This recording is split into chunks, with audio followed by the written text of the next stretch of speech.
Pharmaceutical companies کی طرف سے ادویات کی فروخت کے لیے میڈیکل اور پیرامیڈیکل سٹاف کو کچھ تحائف دیے جاتے ہیں یا باہر کے ٹور کروائے جاتے ہیں۔ اس کے پیچھے محرک کیا ہوتا ہے کہ ہماری میڈیسن کو پروموٹ کریں، مریضوں کو لکھ کے دیں گے۔ اس کی مثال ہمیں حضور نبی رحمت صلی اللہ علیہ وسلم کے دور مبارک میں ملتی ہے، جس پہ قیاس کرتے ہوئے ہم اس مسئلے کی طرف آئیں گے۔ بخاری کی روایت ہے، مسلم کی روایت ہے، متفق علیہ۔ بخاری میں باب ہدایہ العمال اور مسلم میں باب تحریمی ہدایہ العمال کے عناوین سے ابواب قائم ہیں، چیپٹرز موجود ہیں، متفق علیہ حدیث ہے۔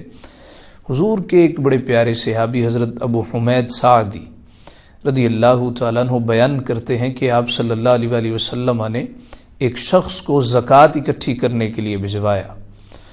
جب وہ واپس آئے تو 2 تھیلے تھے، ایک حضور کی خدمت میں پیش کیے، یا رسول اللہ یہ زکوٰۃ اکٹھی ہوئی ہے، اور دوسرا اپنے لیے رکھ لیا، یہ لوگوں نے مجھے ہدیہ دیا۔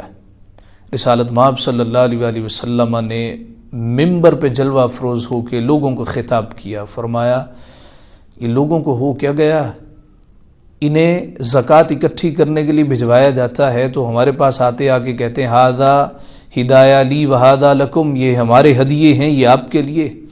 افلا قعد فی بیتی ابیہ او فی بیتی امی، یہ اپنے ماں باپ کے گھر بیٹھے رہیں پھر دیکھتے ہیں انہیں کون ہدیے دیتا۔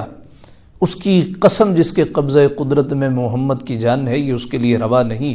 پھر آپ نے فرمایا مولا تو گواہ ہے، میں نے بات پہنچا دی، میں نے تبلیغ کر دی۔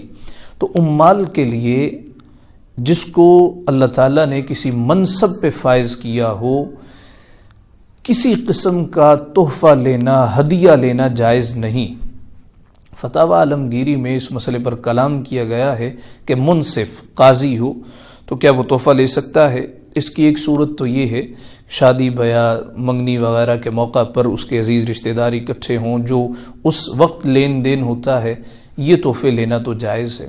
ادروائز اگر کوئی اس کو تحفہ دیتا ہے، اس کی کچھ صورتیں، یا تو کوئی ویسے ہی تحفہ دے گا اور اس کی نیت یہ ہوگی کہ یہ میرا معاملہ وزیر اعظم تک، قاضی القضاء تک بہتر کر دے گا، یا جب کبھی مجھے مشکل پیش آئی یہ میری مشکل کا مداوع کرے گا، آگے بڑھے گا، دستگیری کرے گا، مددگار ثابت ہوگا۔ تو اس کی بھی 2 صورتیں ہیں۔